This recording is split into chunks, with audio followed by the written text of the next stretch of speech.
Bonjour à tous, Bonjour.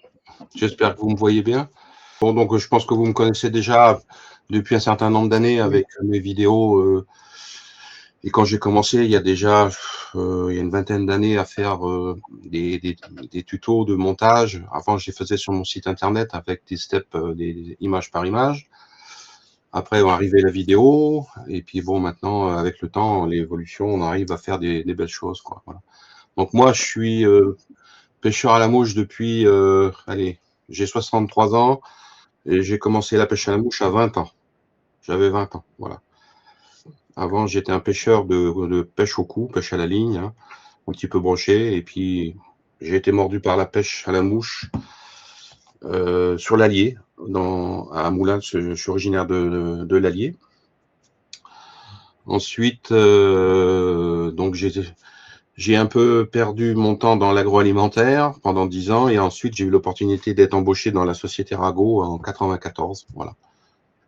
Et puis grâce à la société Rago, bah, je suis tombé dans, je dirais, un peu la caverne d'Ali Baba du monteur, c'est-à-dire que quand je suis allé dans les vieux stocks, parce que c'était une vieille maison qui datait des années 30, il y avait un bâtiment, l'ancien bâtiment de Rago, qui à l'époque était l'origine, et bon, j'avais accès, et bon, il y avait des trucs absolument phénoménaux, quoi. Donc, je dirais, c'est comme vous mettez un chien affamé dans une boucherie, ben c'est la même chose, c'est pareil.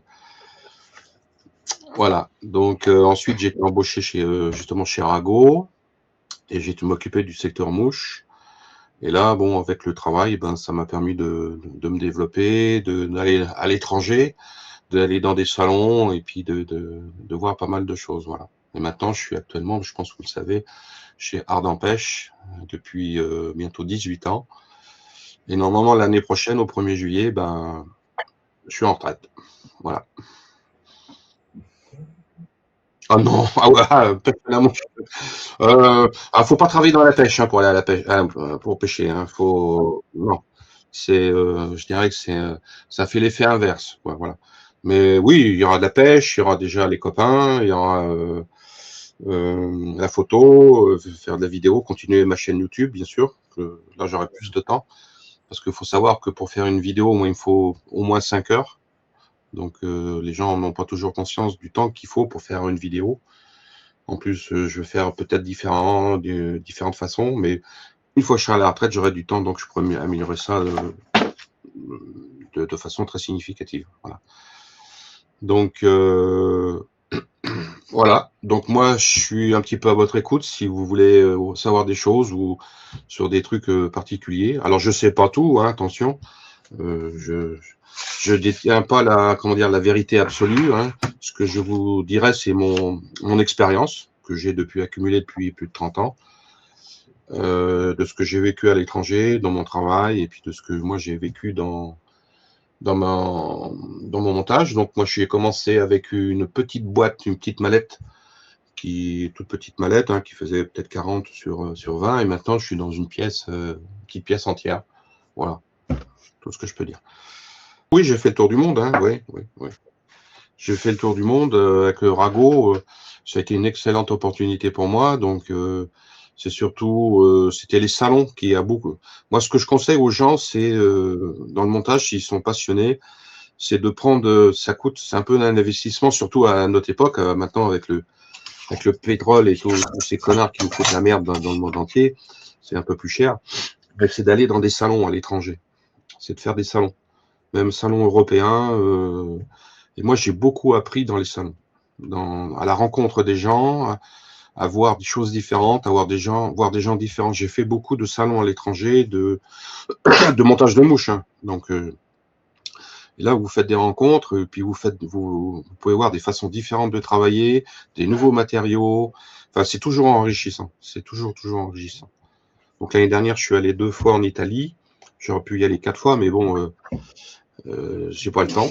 J'ai été invité à 4 salons en Italie et vous voyez vraiment des choses vraiment différentes. Et ils sont très très. J'aime beaucoup l'Italie parce qu'ils sont très, comment dire, ils bougent beaucoup, ils s'activent beaucoup, je trouve qu'ils sont plus actifs que nous en France. Voilà. Donc, vous allez voir, je pense que un montage que Kevin a sélectionné, je pense que vous avez sûrement sélectionné ensemble. Donc, je pense qu'on peut peut-être commencer par la première, Kevin. À l'étranger, ah, si je pouvais le refaire, ça serait c'est un salon qui était aux États-Unis, à New York, qui était un salon qui était spécialisé dans les mouches à saumon, les mouches victoriennes. Parce que moi, j'ai beaucoup ouais, travaillé sur les victoriennes. Et là, ce salon, je me rappelle, c'était absolument fabuleux, quoi. Et puis les salons professionnels que j'ai fait avec la société Rago, c'était à Denver. C'était les salles qui étaient aux États-Unis, qui étaient tous les ans, qui étaient à Salt Lake City ou Denver. Ça permutait suivant les années. Et là, bah, c'était vraiment tout ce qui représentait la pêche à la mouche aux États-Unis, quoi, et puis un petit peu mondial, quoi. Voilà. Donc, si vous prenez par exemple, si vous avez fait un salon une fois de la pêche à Paris, ben c'est en surface, c'était 2 à 3 fois le salon de Paris, quoi. Ouais. Donc là, on voit beaucoup de choses, quoi.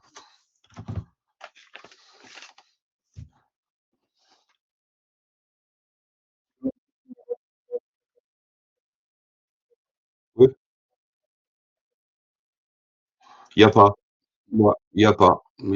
Que ce soit en européen, aux États-Unis, même Asie, enfin, je parle plus du Japon parce qu'ils sont moi, pour moi, il y a chacun a sa particularité. Il y a pas j'ai pas de préférence. Vraiment pas de préférence parce que c'est des façons de voir différentes, et c'est toujours enrichissant. Il y a pas de meilleur et de moins bon. C'est pour moi, tout est complémentaire. Mais ça a beaucoup évolué, hein, par rapport à ce que j'ai connu moi il y a 40 ans et puis maintenant, avec les moyens qu'il y a, ça a beaucoup évolué, hein. Les montages sont beaucoup plus, je dirais, plus précis, plus perfectionnés et parce que quand j'ai commencé, j'avais, juste un petit bouquin qui était fait par, je me rappelle, c'était Daniel Maury, enfin c'était avec des photos en noir et blanc et puis des mouches, pas très belles et puis maintenant avec les moyens qu'on a de vidéos et puis de ah bah, c'est le jour et la nuit, quoi. Ouais, en termes de matériaux, bah, moi j'ai commencé, j'avais une épuisette avec un manche qui faisait 3 4 mètres, quoi. C'était pour aller attraper les poules, les coqs, les pintades, tout ce qui était à plumes dans les fermes, quoi, voilà. Moi j'ai commencé comme ça. Mon On est, premier fil de montage, c'était une polyfloss. Je montais avec de la polyfloss en montage.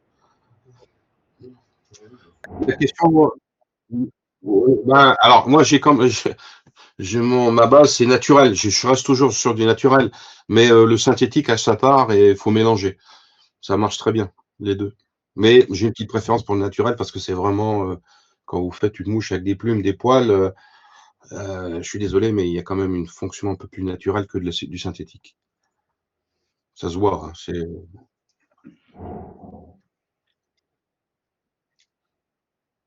donc alors, tu vas lancer la vidéo du montage de la sirène, donc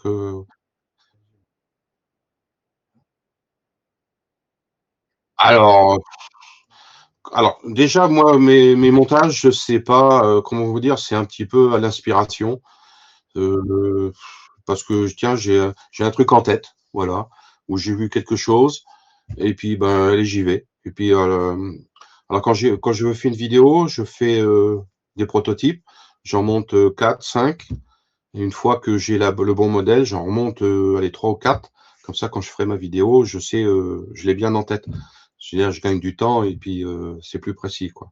Alors la sirène, non, c'est une petite mouche, tout simple avec, queue en cul de canard et une collerette en cul de canard avec un corps en substitut de condor et puis c'est un herle de Pan, hein, voilà. C'est, jolie petite mouche. J'ai pas souvenir de qu'est-ce qui m'a emmené sur cette parce qu'elle date déjà un petit peu, hein. Elle, et puis moi je commence à devenir un peu vieux donc je perds un peu la mémoire, je sais pas. Quelle est la meilleure marque de CDC? Selon moi alors avant pour moi les meilleures marques c'était, bah, il y en avait 2, c'était celle de AB Fly et puis de Swiss CDC.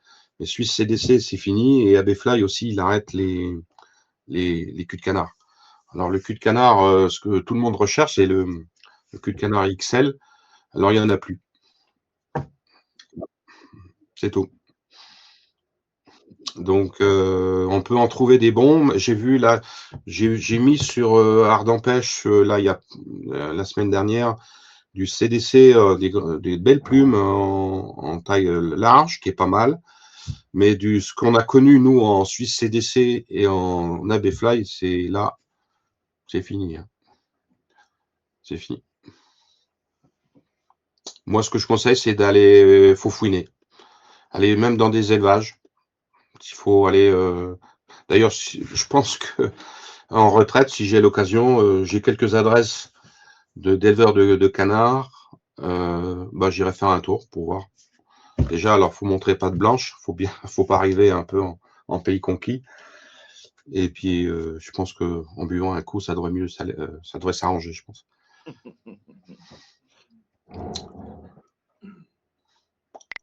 Voilà.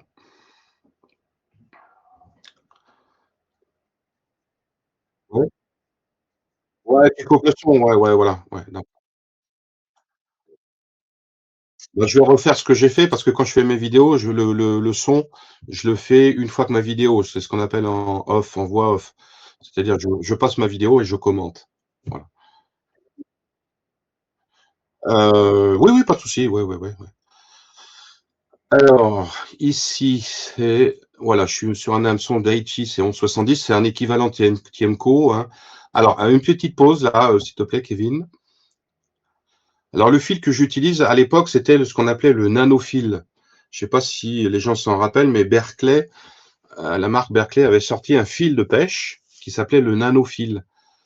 Et moi, quand c'était arrivé, c'était, je pense que je me rappelle plus si c'était chez Rago ou chez Ardent. Quand j'ai vu ce fil et quand j'ai pris la plus petite taille, c'était un film extrêmement fin, mais extrêmement solide. J'ai acheté une bobine et puis j'ai essayé et ça marche impeccable. Et pour moi, c'était un excellent fil pour les petites mouches ou très petites mouches. Alors, il se fait plus, mais maintenant, il y a les marques comme Semper. Mmh? Ouais, maintenant, Semperfly. Alors, si vous avez vu, j'ai mis en ligne chez Ardent Pêche un fil d'araignée, quoi, qui est le 30-0. Et je sais pas si vous l'avez vu. Faut aller dans la rubrique nouveautés. C'est vraiment un fil d'araignée, hein. Et il fait, je crois, 365 grammes de résistance. Alors là, c'est vraiment pour des fils, des montages, allez, du 28 au 20, quoi. Voilà. Donc c'est pas vraiment indispensable, mais je pense que c'est plus un clin d'œil qu'autre chose. Non, non, là, il faut aller sur le site de Pêche-Mouche. Là, tu es sur Pêche Sportive. À côté, là, le logo. Non, non, non, non, non, non. Reviens sur le site. En haut, à droite du logo ardent. Voilà, il faut aller là. Ouais. Pêche-Mouche. Voilà. Et tu vas tout en haut. Nouveau produit en haut. Nouveau produit. En haut à gauche. Tout en haut à gauche. À gauche, à gauche, à gauche, tout en haut. Voilà, nouveau produit. Oui, tu étais dessus. Voilà. Et si tu descends, vas-y, descends, descends, descends. Encore un peu. Voilà, il est là en bas, là. Ouais, celui-là, ouais. Voilà, celui-là. C'est du 32-0, pardon. C'est vraiment, alors, si tu peux aller dessus, il y a une troisième photo avec un hameçon. Voilà, celui-là. Tu peux cliquer dessus, voilà. Ici, j'ai mis un hameçon de 22 et j'ai fait 30 tours de fil. Donc, ça, pour vous donner une idée de la finesse de ce fil. Sur du 22, hein. Donc, voilà. Alors, faut un bon porte-bobine, hein, céramique, très important. Et il faut faire attention pour défaire la bobine, pour attraper le fil et puis le passer à l'intérieur. Moi, je le passe à l'intérieur. Il faut simplement l'enfoncer dans le tube. Puis moi, j'aspire, hein. Ou alors, vous pouvez utiliser ce qu'on appelle un passe-fil. Voilà. Donc là, on revient sur le montage. Donc, c'était avec du nanofil à l'époque. Donc, comme toujours, je fais montage, je fais un petit enroulement sur la hampe de l'hameçon. Alors là, j'ai pris une grande plume de CDC. Alors qui malheureusement on ne trouve plus, mais vous pouvez prendre des plumes, je dirais de taille normale et ça va faire le même travail. Et là, ce que je faisais, c'est que je prenais uniquement l'extrémité. C'est-à-dire que je préservais les fibres qui sont sur le côté, qui vont me permettre de faire, la mouche et ça me permet à ce moment-là de pouvoir utiliser la pointe. Généralement beaucoup au début, moi quand j'ai commencé, les pointes comme ça, je les utilisais pas, hein, je les mettais à la poubelle. Sur une plume de CDC, tout est bon, hein, pratiquement. Donc là, une fois que vous avez fixé, vous vous tirez un tout petit peu pour ajuster la longueur. Alors là, c'est en fonction des goûts, hein. Moi, je suis pas avec, en disant: «Ça, c'est un tiers de l'arme de l'hameçon et 3/4 de» non. C'est moi, pour moi, ici, c'est un bon équilibre entre, l'hameçon et la plume, voilà. Donc une fois que j'ai coupé, je je ligature bien et j'avance, voilà, je ligature jusqu'au début de la courbure, voilà. Donc là, je vais prendre un substitut de Condor, donc ça, la couleur, c'est pas important, hein, j'attache le substitut et puis je fais des enroulements, voilà.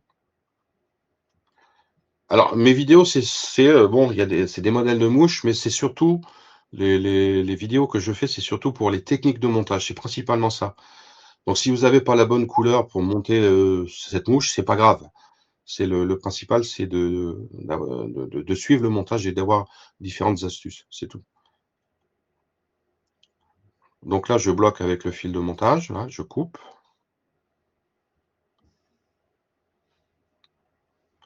Donc je reviens toujours un petit peu sur le corps, voilà. Je fais un peu le corps un peu plus long, mais après je reviens pour bien ajuster la bonne longueur. Donc je prends un R de pan, hein. Ça, on en a tous, un petit peu en boîte. Donc je fixe avec toujours le fil de montage. Alors ça, c'est des étapes, il faut faire bien attention, il faut bien serrer. Parce que souvent, des fois, on prend le R, on tire, hop, il s'en va, donc il faut recommencer. Là, je fais des petits enroulements et j'arrête. Donc il faut laisser quand même un petit espace entre le herle et l'œillet pour pouvoir enrouler la collerette, là. Non, non, non, je suis revenu à mon fil de montage, que j'utilise depuis toujours, qui est le 12-0, qui était à l'époque le 12-0 Beniki. Mais c'est le même fil, vous pouvez le retrouver le même sous la dénomination 14-0, en fonction des marques. Ça, c'est pas. Alors ensuite, je crois que je prenais une plume de couleur jaune. Ouais.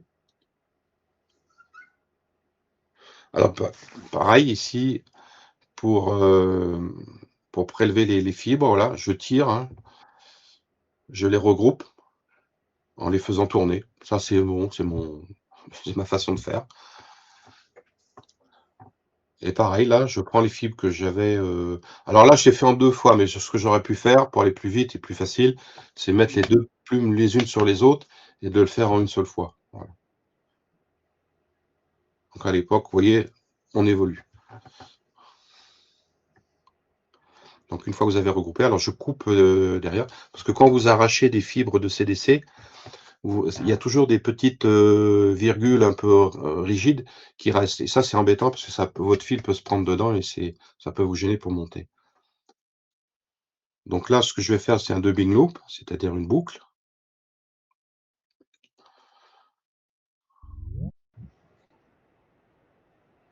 Ah, je suis habitué au dubbing loop, hein. Non. Il y en a qui préfèrent fendre le fil, mais avec le nanofil, là, vous le fendez pas parce qu'il est tellement fin que ça sert à rien. Alors ma technique est pas meilleure que les autres, hein, il faut prendre la technique qui vous va le mieux, que vous sentez le mieux. Voilà, c'est tout. Le résultat, le plus important, c'est le résultat. Donc là, vous voyez, j'égalise un petit peu de chaque côté. Et là, comme j'ai pas beaucoup entre l'œillet et le herle, vous voyez, mes fibres de cul de canard, je les ai pas trop séparées, j'ai pas trop agrandi. Je les ai laissées assez compactes. Donc je vais pouvoir, là, je me mets juste derrière le herle, je rabats tout et j'enroule.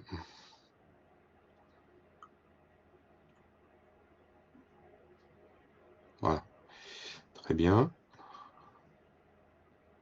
On met tout, voilà. Vous pouvez jusqu'à l'œillet, hein, on enroule jusqu'à l'œillet.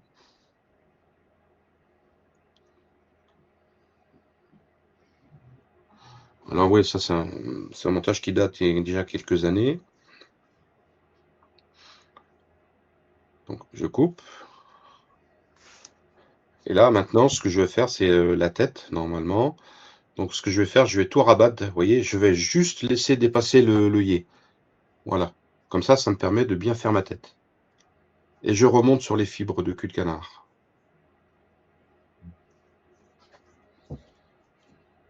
Alors ce que j'aurais pu faire, c'est juste avant passer un petit coup de feutre noir sur le fil parce qu'il se teinte bien.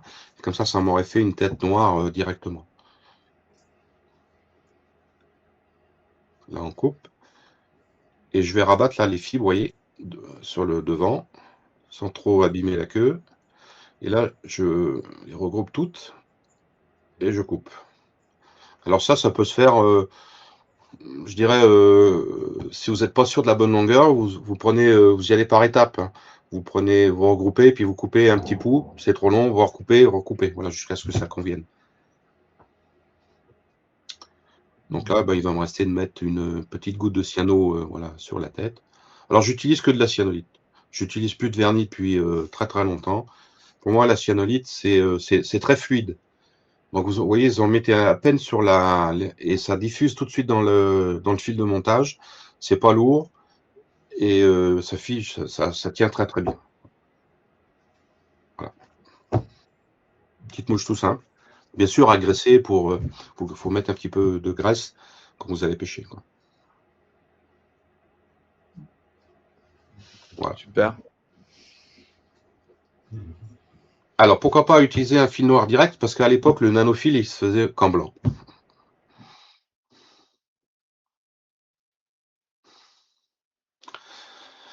Alors 28, il faut avoir une bonne loupe. Alors j'ai de la chance, mais la loupe que j'utilise, c'est encore mes yeux et ma paire de lunettes.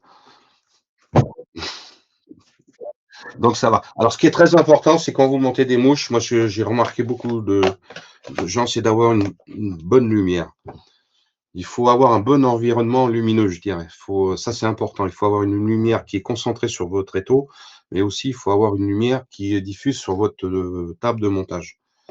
Au tout début, moi j'étais un peu dans le noir et j'avais simplement une lampe assez puissante. Ou, à l'époque, c'était pas vraiment puissant, mais c'était concentré juste sur le montage et ça fatigue beaucoup. Et je me suis aperçu que quand vous montez des mouches, bon, vous avez une bonne.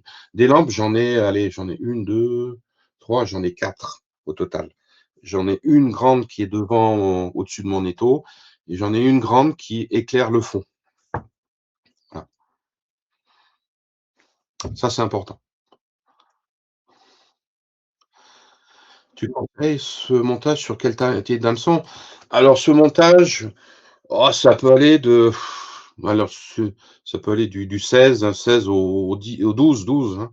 On peut monter sur du 12 avec des bonnes plumes, si vous avez des bonnes plumes. Je vais revenir, moi, aux grosses mouches. Je me suis aperçu que, en Bretagne, là, moi je pêchais plus petites mouches, 14, 16, et puis, j'étais avec un collègue et puis on s'est dit: «Tiens, on va mettre des grosses mouches», puis, bah, c'était du 12, hein. 12, ouais, du 12, même voire du 10 une fois et surtout en début de saison, bah, ça montait mieux, hein. Je sais pas, il faut essayer. Alors pourquoi je l'ai appelée l'applique? Parce que quand vous la lancez, quand vous pêchez avec, quand elle touche l'eau, elle fait plique, tout simplement. Alors il y a une petite parenthèse sur le nom de mes mouches. Il y a beaucoup de questions sur, des gens sur le nom de mes mouches. Alors les noms de mes mouches, ouais, l'applique, c'est une bonne illustration. Si je reviens sur certains, je recherche des mots qui sonnent bien, à mon avis. Pour moi, c'est comme ça que je cherche. Je cherche pas une relation entre le nom et la mouche, hein. C'est ça, rien à voir. C'est tout. Il y a pas de mystère, j'ai un mot que je vois, sur internet ou que je vois sur un livre. Tiens, ça c'est joli comme nom. Allez hop, terminé.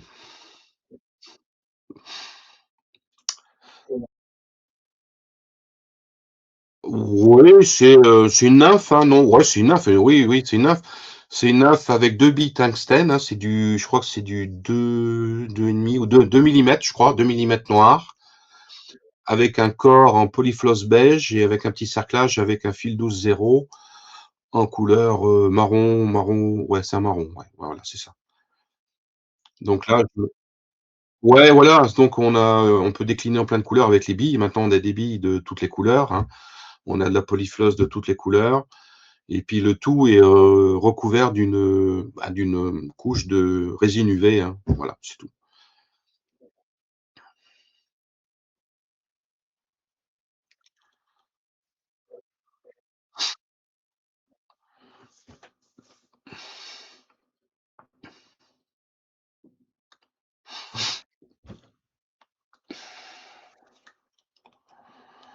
Donc je crois que j'ai monté cette mouche sur du 16, je crois, si je me souviens bien.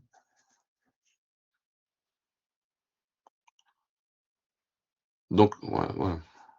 Alors cette boîte-là, vous voyez, elle n'existe plus parce que je l'ai vendue telle quelle en Italie.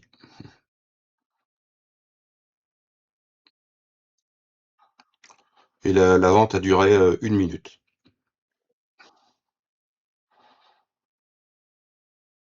Ah, la vidéo est bloquée, non, peut-être?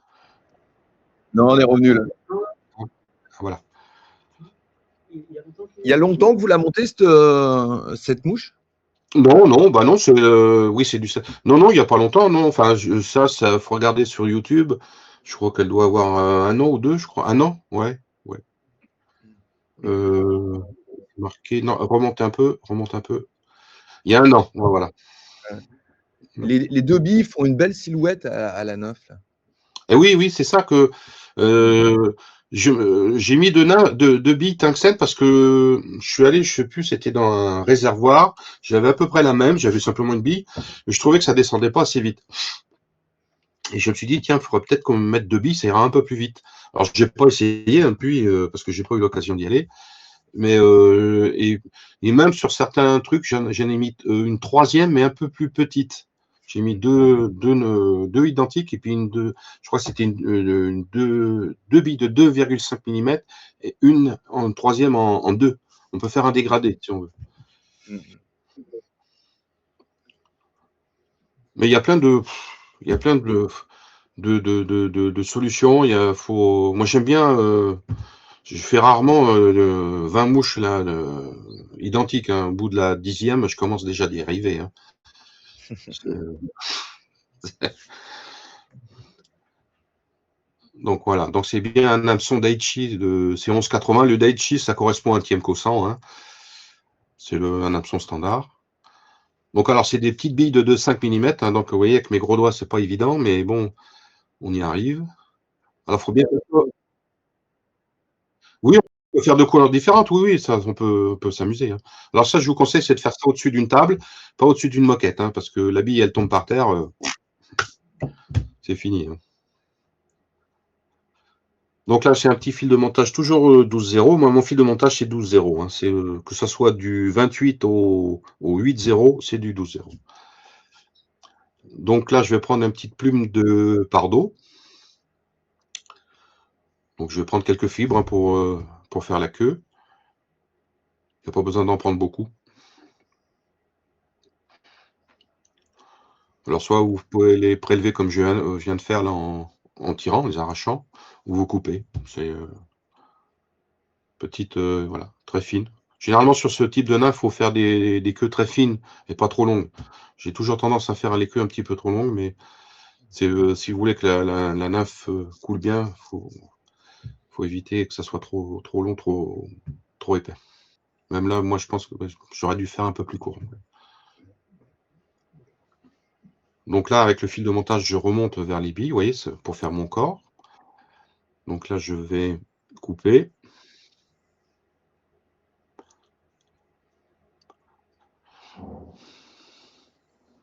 Donc généralement, avec le fil de montage, je fais beaucoup d'enroulements derrière la deuxième bille noire. Comme ça va faire une sorte de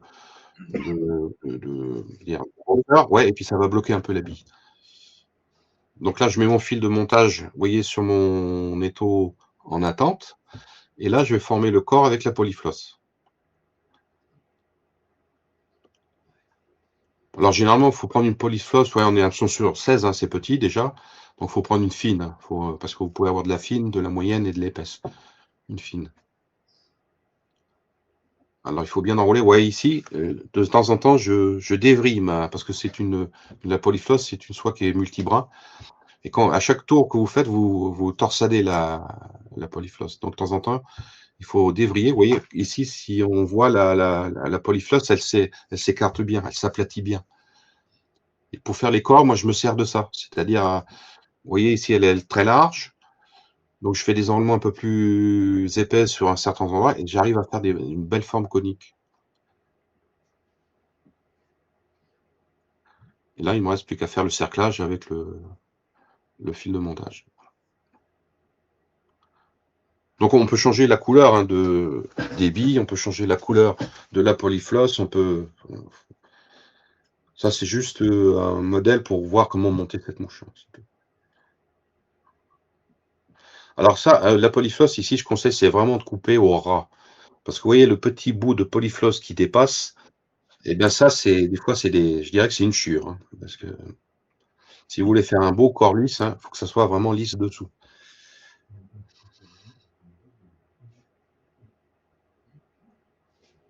Vous voyez, il y a des petits fibres, ça, il faut les enlever. Généralement, pour enlever tout ça, je prends un petit peu de cyanolite que je passe sur le corps et avec mon doigt, je lisse. Comme ça écrase toutes les petites fibres et ça les colle en même temps.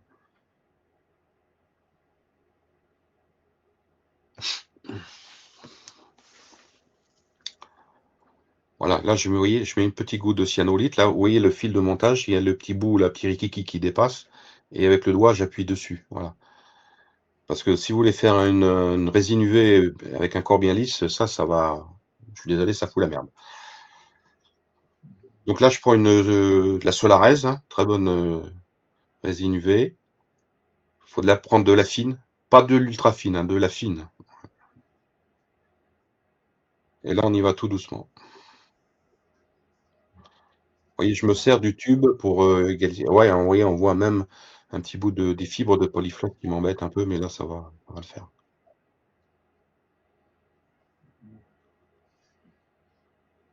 Donc bien répartir pour que ça soit uniforme partout. Alors pour faire des corps bien lisses avec le résine UV, il faut que le dessous-corps soit bien lisse, il faut qu'il n'y ait pas d'aspérité, et il faut bien prendre son temps, il faut bien répartir, hein. C'est quand même assez long. Là, je mets un petit coup de lampe UV. La lampe UV que j'utilise, là, c'est la Loon, c'est comment elle s'appelle celle-là? C'est une des plus grosses. Il faut des bonnes lampes, hein, Loon. Il faut y mettre un peu le prix.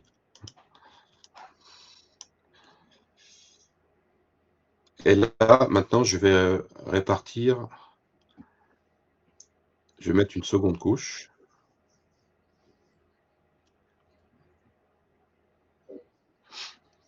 Alors, non, alors je me suis trompé. Tout à l'heure, je vous ai dit que le corps, c'était avec de l'ultra fine, et là maintenant, c'est de la fine. C'est une résine un peu plus épaisse. Parce qu'une résine, l'ultra fine, c'est trop fluide. C'est trop fluide. Ça va tout de suite vous faire une goutte dessous.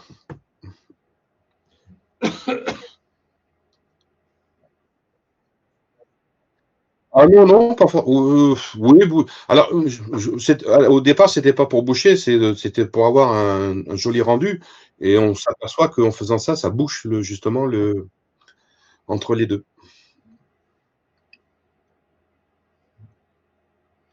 Donc là, vous voyez, j'ai mis la nymphe dessous pour que ça fasse que la résine descende et que fasse une petite bosse.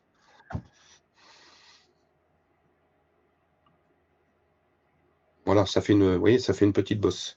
Comme le sac à l'air, quoi, l'imitation du sac à l'air.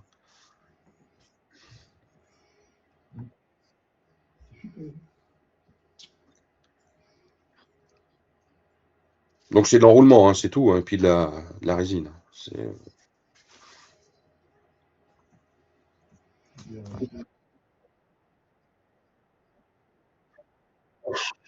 Bon, si ça gobe, je suis en sèche. Si ça veut pas gober et puis qu'on peut pêcher à vue, ça sera en nymphe, hein. Ça, c'est évident.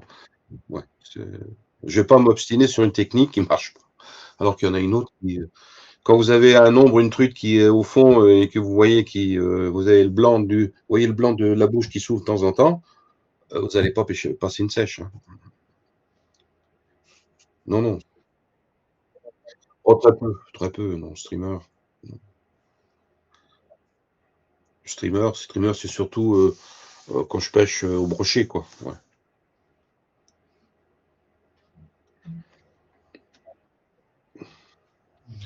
Il y avait une question là de Laurent. Oui, j'ai pas vu. Tu finis toujours avec une demi-clé, t'as pas Oui, plus toujours, confiance parce que avec, le whip finish, je sais pas le faire. d'accord, c'est une bonne réponse. Alors, plusieurs fois, je me suis dit, je vais pas mourir idiot. Et puis, merde, j'ai quand même essayé de le faire, ce whip finish. Ben, je me suis dit alors, j'ai essayé avec différents whip finish. Ah, moi, je suis désolé, mais j'ai deux mains gauches, là, hein. Ouais, d'accord. Et qu'est-ce qu'il y a d'autre? Il y a Mandou et Aurel qui demandent combien tu pêches avec combien de mouches sèches et nymphes différentes en général? Ah, oula, très bonne question.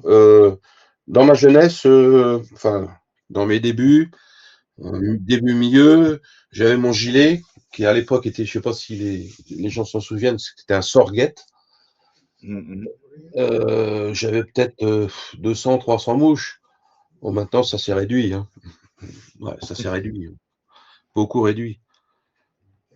D'accord, comme tout le Alors, monde. j'en ai toujours pas mal parce que j'ai pas mal de modèles dans ma boîte et puis je suis quand même un peu curieux pour voir si mes modèles que je fais marchent. Donc, je suis obligé d'en avoir un peu quand même différentes, quoi. Mais je reviens toujours un peu aux bases, hein. C'est des poils de Et lièvre, cul de canard et puis voilà. justement, il y a Laurent qui dit, quels sont tes 5 modèles, que tu as toujours dans ta boîte? Tes préférés, quoi? Ben, c'est des mouches qui sont en poils de lièvre. Poils de lièvre. Maintenant, j'ai beaucoup d'oreilles de chevreuil parce qu'on en trouve assez facilement, de bonne qualité. Et cul de canard. Ouais, voilà. Faut être moi maintenant, j'ai des mouches. Comment vous expliquer? Euh, il y a trois ou quatre poils de lièvre dessus, hein, c'est tout, hein. Mmh. C'est sauf si, par exemple, si je suis en mouche de mai, là oui, je prends des trucs beaucoup plus gros, un petit peu plus fournis. Mais bon, comme tout le monde a pu s'apercevoir au fil des temps, les gobages, hein, ça devient de plus en plus rare, Mmh mh. à moins de pêcher ou faire les postes, quoi, et les faire monter. Donc, mais je vais vous dire, moi, ça fait déjà 2 ans que j'ai pas touché une canne à mouche, hein. Donc, Ah oui? ah oui, oui, oui, oui. Et oui, parce que j'ai mon travail qui me prend pas mal de temps. J'ai la famille et puis le montage. Mais bon, on va remettre les compteurs à zéro l'année prochaine. Ouais, JP, salut. Oui, Euh, Depuis tout à l'heure, bon, je te fais des petits messages parce que j'ai du monde à la maison, donc je veux pas trop allumer mon ouais. micro. J'aurais voulu savoir, j'ai remarqué sur tes vidéos, et là on l'a encore vu, que toutes tes plumes sont toujours dans des petites boîtes en plastique. Donc en gros, ça Oui. signifie qu'à chaque fois tu déballes de l'emballage d'origine et tu tries tout systématiquement. Comment tu Ah procèdes? oui, oui, oui, oui, oui. Oui, oui, je peux vous faire voir. Moi, tout. Attendez, je peux vous faire voir. Maintenant, je fais. Comment vous dire? Je mets tout dans des boîtes de ce style-là. Attendez, je vais trouver. Vous voyez? Je sais pas si vous voyez. Vous voyez, Ah c'est ouais, des ouais, boîtes. si. Alors, je sais pas. D'accord, ouais. Voilà. Et Je, je, tu tries je par n'ai taille et plus la de, couleur pour j'ai plus de sachets. Toutes mes Et plumes sont hors sachet. tu tries comment? Tu as deux, trois conseils, deux, trois trucs et astuces pour nous dire comment tu prépares tous tes matériaux? Hmm, ouais, moi, ce que je conseille, par exemple, ici, vous voyez, ici, c'est les dubbing. Moi, tous mes dubbing, je les mets dans des boîtes comme ça. Enfin, je sais pas si vous voyez bien. ouais, ouais, très bien. Voilà. Trier. Alors, moi, ce que j'ai, par exemple, tout ce qui est cul de canard, toutes les culs de canard que j'avais en pochette, je les ai tous sortis. Parce que dans les pochettes, ça écrase, hein, les plumes. J'aime pas. Et je trie en fonction de, parce que dans les pochettes, vous avez différentes tailles. Donc, moi, j'ai des boîtes où ça, c'est une grande plume, ça, c'est une petite plume, une moyenne plume, et je sépare. Comme ça, j'ai pas à fouiller dans le sachet si je veux une grande plume, une petite plume. Mais sinon, des boîtes, j'en ai des centaines, quoi. Ouais, ouais, attendez, je vais voir. Ouais, ouais, non, non. Et puis, comment vous dire, vous voyez, moi, j'ai beaucoup de boîtes comme ça. Voilà. C'est ça, c'est des plumes de cul de canard que j'ai triées. Attendez, je sais pas si j'arrive à. Alors, toutes ces plumes de cul de canard que j'ai, je les ai toutes mises. Attendez, voilà, comme ça, avec voilà. Ouais. Alors, je prends mes plumes, je les, comment dire, je les, alors je les mets par paquet comme ça. Je fais une belle touffe. Ensuite, je les reprends par là. Je prends un porte-bobine. Attendez. Je prends mon porte-bobine. Ah ouais, puis tu ligatures. Voilà. Voilà, je prends mon porte-bobine. Je sais pas si vous voyez. Et là, je tourne. Voilà. Je fais une dizaine de tours.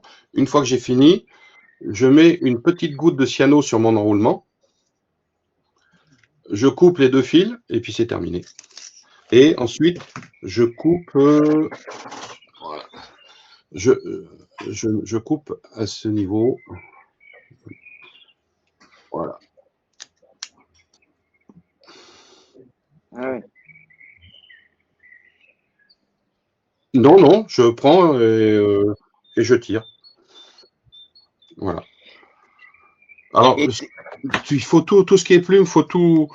Moi, je mets tout en boîte individuelle, tout séparé, parce que on a un ennemi commun, il s'appelle les limites. Et moi, j'ai perdu beaucoup de matériel à cause de ces saloperies. Et il faut tout cloisonner. Voilà. Il faut tout cloisonner. Et tout à l'heure, tu nous montrais ta boîte à dubbing.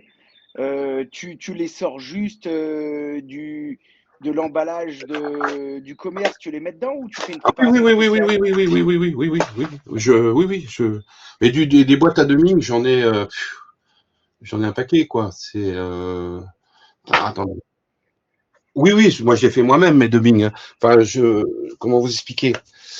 Ah, attendez, je regarde si j'ai un petit peu de. Ouais. Ouais, c'est tout. Oui, c'est surtout du cul de canard que j'ai. Oui, moi je range ça dans des petites boîtes. Hein, voilà, ça y est, je trouve dans des petites boîtes comme ça qu'on trouve assez facilement.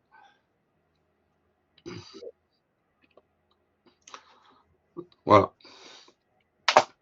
En plus, quand vous mettez dans des petites boîtes avec une certaine épaisseur, votre dubbing et vos plumes reprennent leur forme d'origine. Elles prennent du volume.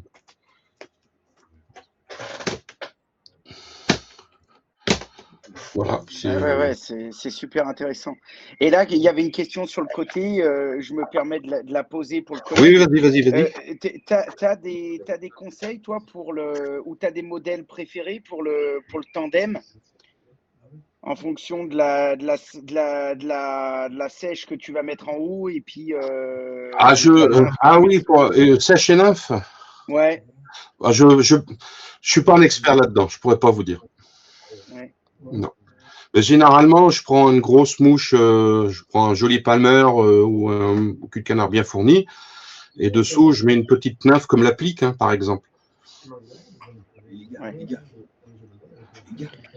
Ouais, parce que c'est vrai que ça a souvent tendance Si ta sèche n'est pas assez grosse, ça a souvent tendance à tout entraîner par le fond, quoi. Ah bah oui, ça dépend de la nymphe. Si tu mets une grosse perdigone, la sèche aura du mal, hein. Ouais, non, mais c'est pour ça, je pense à l'applique que tu disais qui a déjà 2 billes. Oui, mais c'est Ça sur doit du jouer. 16. C'est du 16, c'est deux billes tungstène de 2,5, donc c'est encore, ça va. Ouais, ok. Là, tu peux Et prendre un gros tabanas, hein, et puis c'est bon, ça passe. ouais. Et donc aujourd'hui, comme tout à l'heure, je crois que j'ai entendu aussi le collègue poser une question.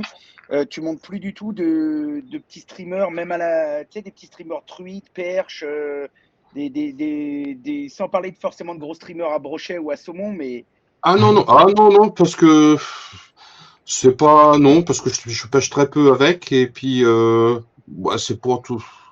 Si, j'ai fait un joli petit streamer sur la chaîne YouTube de Ardent Pêche, mais c'est pas ça qui m'attire le plus, ouais. pour Non, mais l'instant. je dis ça parce que même par rapport à ta communauté, les gens qui regardent, ça peut être des choses qui peuvent être susceptibles de les intéresser aussi, quoi. Ah bien sûr, oui, oui, oui. Oui, oui, je monte pas mal de modèles, mais il y a certaines catégories où je suis pauvre, hein, ça oui. Mais Ouais. ça,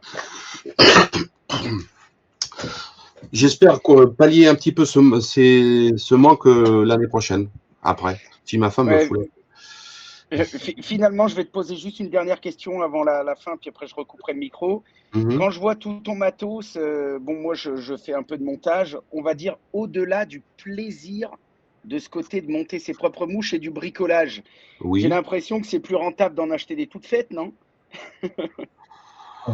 Bah, non, non, non. Ah Non, non, parce non. qu'Bah, à chaque fois que je fais un panier, j'en ai pour 200 balles. Alors, ah ben, je il faut vois. mieux les monter soi-même, hein. Ouais, ouais, non, mais là, je parle de matériaux de montage. Ah, matériaux de montage. Alors, moi, j'ai beaucoup de matériaux de montage. J'en ai, je dirais, comme on dit chez moi, pour les singes et les fous. Et mais ça vient je dirais, de 30 ans d'expérience, quoi. Et puis, moi, j'ai eu la chance d'aller dans des salons, dans des trucs de grossistes, j'étais dans des endroits où très peu de gens vont, quoi. Ouais. Ce Arago, moi, quand je suis rentré chez Arago, il y avait des centaines et il y a des centaines de coups de coq à l'époque. C'était des coups de coq, je pense que tout le monde connaît les coups de coq Metz. Il y avait le grade, vous connaissez tous le grade 1, grade 2, grade 3, mais il faut savoir que chez Metz, il y avait le grade 4, 5 et 6. Et ces grades 4, 5 et 6 n'étaient pas vendus aux particuliers, mais servaient uniquement à monter des mouches. Donc, quand vous voyez des sacs de plumes ou chez Charago qui sont très très intéressantes, et puis ils vous demandent te les veux, sinon on les jette. Bah, je dis, ben non, on les donne. Ouais. Donc, Et finalement, tu n'as jamais pensé, toi, en faire ton métier et en vendre? non. Bah, non. Moi, je me vois mal à passer 6 heures par jour devant les taux. Ok. 6 ou 8 heures, même plus. Je vois, c'est. Non. Non, non, non, pas pour vendre, non. Si, j'en vends un petit peu. Si on m'en demande de temps en temps, quand je vais à un salon là en Italie ou des trucs, j'en ai plein et puis j'en vends. Mais si je cherche pas à en vendre des tonnes et des tonnes. Non, moi, ma passion, c'est de chercher, de trouver des modèles. Ouais, c'est Ok, ça. merci. J'ai, ouais. Si je veux tout utiliser mon matériel, il me faudrait au moins 10 vies, quoi. Ouais, voilà. Et encore. Et encore.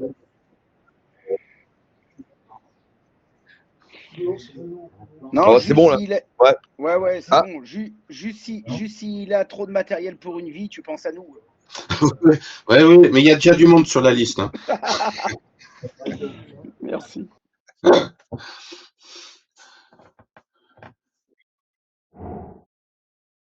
Ouais, Sedge de l'Ouest. Alors, Sedge de l'Ouest, c'était en référence à la Bretagne, hein, bien sûr.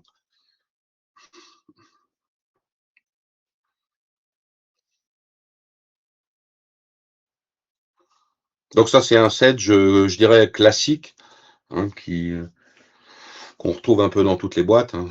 Ça fait avec du flanc de canne ou du poitrail de canne, ça dépend de la grosseur de l'hameçon. Alors pareil, là, je fais un petit, c'était toujours, je crois, avec le nanofil, je crois, ça, ouais. C'était dans la même période. Donc, un petit corps rouge. Alors je sais pas pourquoi j'ai fait rouge. Ça, je pourrais pas vous dire. Non, non, non, non, non. Bah, non, j'évite parce que la cyanolite sur des petits, herbes comme ça, des fois ça peut passer par-dessus et puis c'est pas, enfin, ça va pas changer la mouche, mais ça va pas être, pour moi, ça va pas être très joli, quoi. Ouais. C'est donc ça, oui, c'est du poitrail de canne. Généralement, je prends du poitrail de canne. Le poitrail de canne est pour moi le plus adapté que le flanc de canne. Flanc de canne, c'est beaucoup trop gros sur des tailles comme du 16, du 14, même du 12, je dirais. Donc ça, il faut bien préparer les plumes. Vous voyez, il faut enlever, il y a tout un duvet qui est à la base. Ça, il faut enlever, hein. Voilà. Donc pour moi, c'est une des meilleures plumes pour monter des mouches, le poitrail de canne. Vous faites beaucoup de choses avec. C'est vraiment, couleur naturelle, très bonne enfin, souplesse, très bonne. Ouais, le poitrail de canne est mieux adapté que la bécasse. Non, la bécasse, c'est aussi très bonne, hein. Il y a tout ce qui est perdrix, bécasse, moi j'ai une petite préférence pour la canne, c'est tout. Mais, vous savez, tout ce qui est à plumes et à poil, il faut prendre. Moi, si je vous conseille, si par exemple vous avez des chasseurs, où il y a du gibier qui traîne par terre parce qu'ils ont fini la chasse, prenez des sacs et puis vous plumez tout ce que vous pouvez, hein, et gardez bien.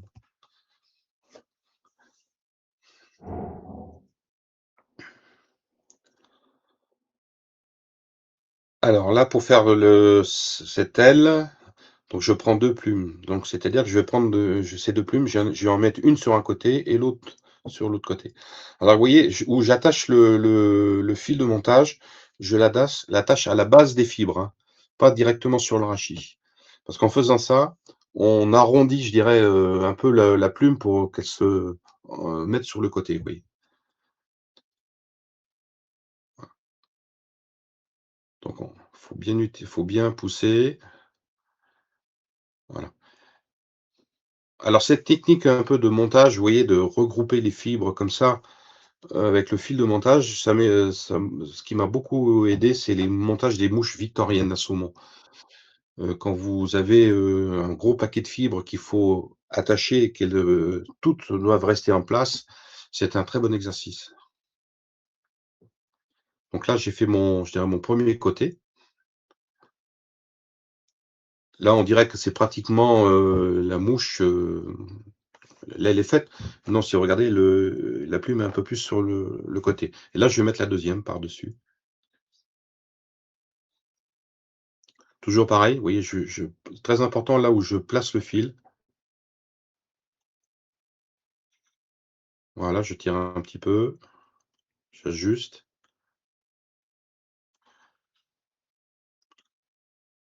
Donc là, normalement, c'est bon. Il y aura peut-être un petit peu de ménage à faire, on verra, je pense, après. Alors, il faut prendre son temps, hein, au monde des mouches, on a son temps. Bien ajuster les plumes. Alors, une fois que vos plumes sont bien ajustées, ce qui est important, vous voyez, à ce niveau, il faut faire des enroulements et bien serrer. Faut plus que ça bouge. Voilà, ça c'est pas mal. Donc, on va couper la base. Donc là, il ne restera plus qu'à faire la collerette. Alors avant, on faisait une collerette en plume de coq, un classique. Donc là, cette fois-ci, je vais faire une collerette avec des poils de lièvre. Ça vrille déjà beaucoup moins le fil. Alors pareil, on va faire un dubbing loop. Alors pour ceux qui fendent le fil, bah, vous fendez le fil. Important aussi, là, le twister que j'utilise. Tu peux faire une petite pause, Kevin? Donc voilà, moi, le twister que j'utilise, c'est celui-là. Oui, je ne sais pas si vous le voyez.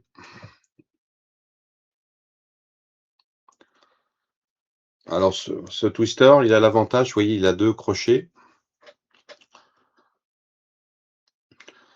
Alors, l'avantage, c'est que quand vous tirez, ça se referme.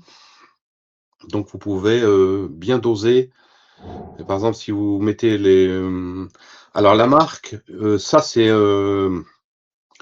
Vous les trouvez chez Devaux maintenant. Ça, c'est Twister. Ce Twister ici, là, c'est un Twister qui est d'origine, qui est italien, de la marque Lumini. Il a, je pense qu'il doit avoir 40 ans, celui-là. Ouais, il a 40 ans. C'est Lumini, Piero, c'était un Italien, une marque qui faisait des outils de montage, qui étaient d'une qualité extraordinaire à l'époque. Et il y avait ça. Ensuite, ça a été copié, hein, maintenant. Maintenant, c'est fait par Devaux. Donc, ça, c'est mon twister. Le reste, les autres twisters, j'arrive pas. À chacun, ça c'est. Moi, je suis arrivé à celui-ci parce que j'en ai utilisé 4 ou 5 avant. Et puis un jour, j'ai trouvé ça chez Rago. Je dit, tiens, c'est quoi ce truc-là? Et j'ai essayé, mais ça fait pas super, vous voyez. Donc, il faut pas avoir peur faut pas toujours rester sur un outil où on n'est pas à l'aise. Il faut un peu aller à l'aventure et dire, tiens, il faudrait que je teste. Il faut tester. J'ai utilisé, je sais pas combien de porte-bobines avant de trouver les bons. Alors les préférences, bien sûr, c'est en porte-bobine, ben, c'est les Merco, les Ride bobines. Le problème, c'est que la société, on les distribue chez Ardent Pêche. Et moi, j'achète chez eux. Et là, j'ai reçu un mail qu'il disait pour l'instant qu'il avait des problèmes de personnel. Enfin, je pense qu'il doit avoir des problèmes. C'est des petites boîtes, hein, toutes ces sociétés qui font ça. Donc, sinon, moi, mon porte-bobine, le top du top, pour moi, c'est le Tiemco. Où est-ce qu'il est? C'est le Tiemco avec le tube très très fin qui a chez, on le vend, hein, chez Ardent Pêche. Où il est? C'est le tube extra fin. Ouais. Tube céramique. Hein, ouais. Dans ma jeunesse, j'ai dû passer, ouais, quand j'ai commencé, moi, j'ai dû passer une bonne entre 20 et 30 porte-bobines, vous savez, de marque un peu indienne, qui vous faisiez 2 tours et ça coupait le fil. Je sais pas si vous l'avez connu. Donc il fallait en acheter plusieurs avant de trouver un qui ne coupait pas. Voilà, ouais, c'est bon, à l'époque, ça valait pas très cher. En plus, quand vous alliez dans les magasins de pêche, vous disiez, ben, faut me le changer parce qu'il coupe le fil. Au bout d'une fois, 2 fois, ça va. La troisième fois, le mec, il commence à vous regarder de travers. Voilà. Donc, moi, là, c'est celui-là que j'utilise. Voilà, c'est celui-là. Il a un tube très très fin. Ensuite, il est réglable, c'est-à-dire vous dévissez, puis vous pouvez le. Oui, il est sur le site Ardent. Ouais, ouais. Alors, si tu vas dans les porte-bobines, tu tapes Tiemco, porte-bobine. Tu mets Tiemco déjà, Tiemco. Voilà. Non, CO. Voilà. Tu fais rechercher et puis descends dans les recherches. Tu passes les hameçons normalement. Vas-y, vas-y. Vas-y, descends. Outils Tiemco. Voilà. Tu peux trier. Alors descends, vas-y. Allez encore. Non, non, non, descends. Voilà, celui-là, à 59,90. Voilà, celui-là. C'est celui-là.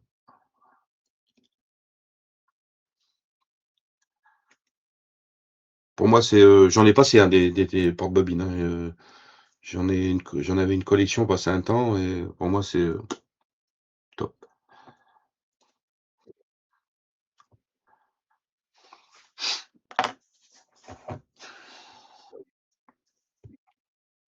Oui.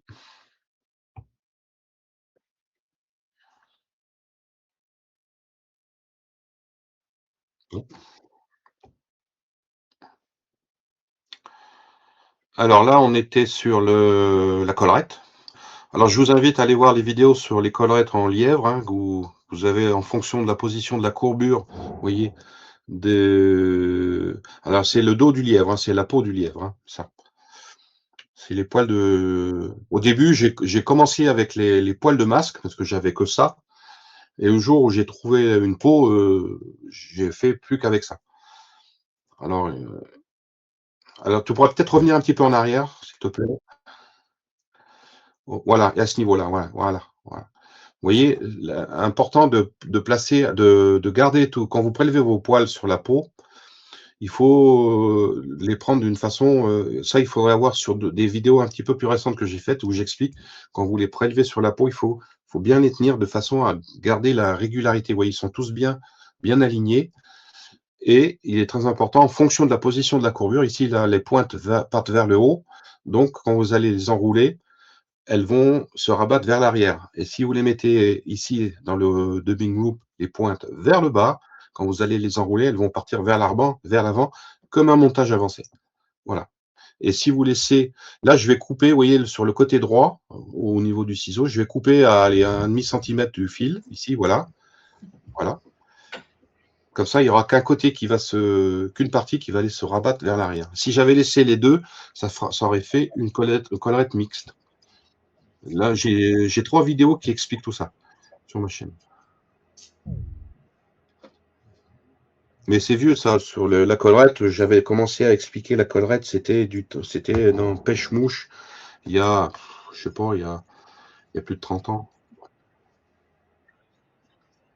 Oui, j'ai en vidéo sur ma chaîne YouTube, oui, oui.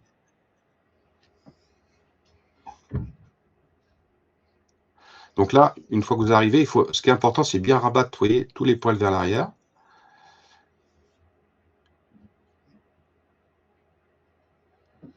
Alors l'avantage de cette collerette, c'est vraiment que c'est naturel, hein, ça flotte très bien, et surtout, ça, par rapport au coup de coque ou une plume de coque, ça vrille pas le fil. Ah oui, toujours, oui, j'ai toujours des vieilles boîtes Rago qui datent de l'époque Rago, et je sais pas si vous le voyez.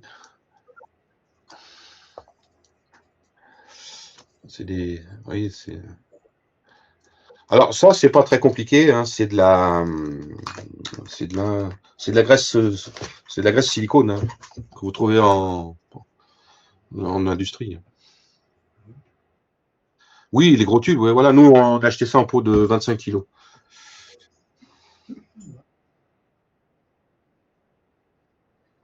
Oui, voilà, c'est de la graisse silicone, hein, la graisse silicone tout simple. On achetait les petites boîtes et puis on mettait. On pesait pas, hein, on prenait, c'était avec, je crois, à l'époque, c'était une petite spatule, on en prenait une quantité, flac, on mettait dans la boîte et terminé. JP, il y a une différence entre le lièvre et le lapin? Oui. Les poils de lièvre sont courbés à une certaine rigidité, une certaine forme, tandis que le lapin, ils sont beaucoup plus fins et plus souples et ils sont droits. Ok. Mais, pardon? Non, je crois pas. C'est plus doux, c'est plus soft. Quoi. Pour moi, ça tiendra moins bien sur l'eau. Par exemple, le lapin peut être très bien en émergente, tu sais, mais dans la pellicule ou juste sous l'eau. Ok, merci.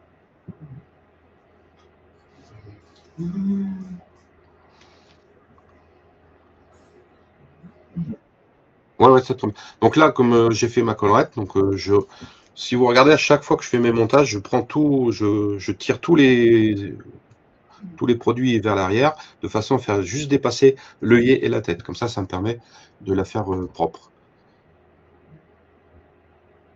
Mais bon, elle date déjà de cette vidéo, hein, ça fait quelques années. Ça serait, si je devais la refaire, ça serait un petit peu différent. Alors j'enlève, vous voyez, sur le poitrail de canne, il y a des fibres qui sont pas dans le bon sens, je dirais. Donc, au lieu de chercher à les mettre, moi je les élimine.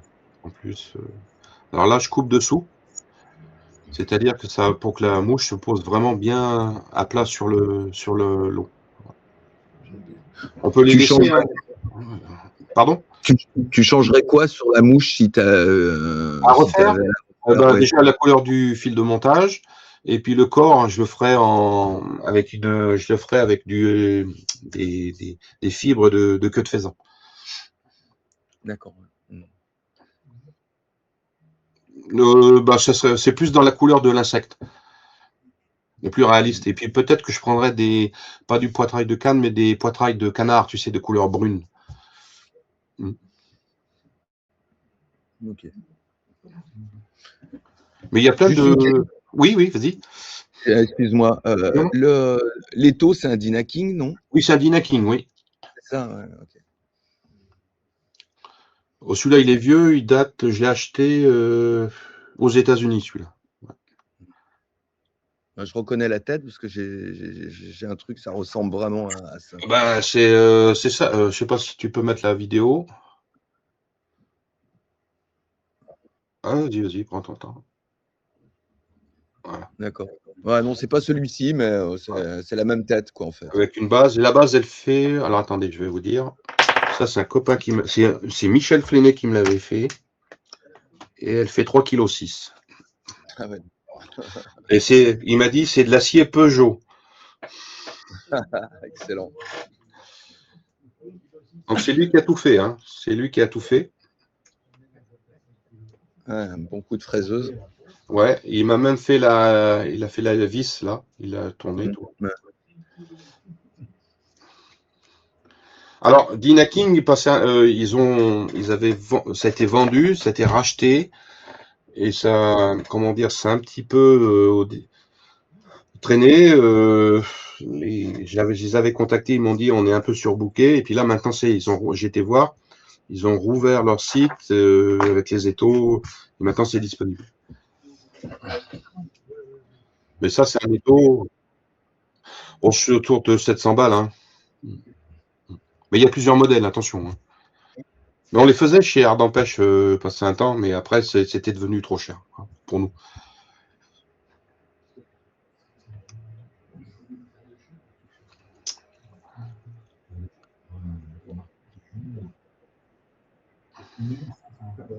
Ça c'est un montage classique, hein. Ouais, Ouais.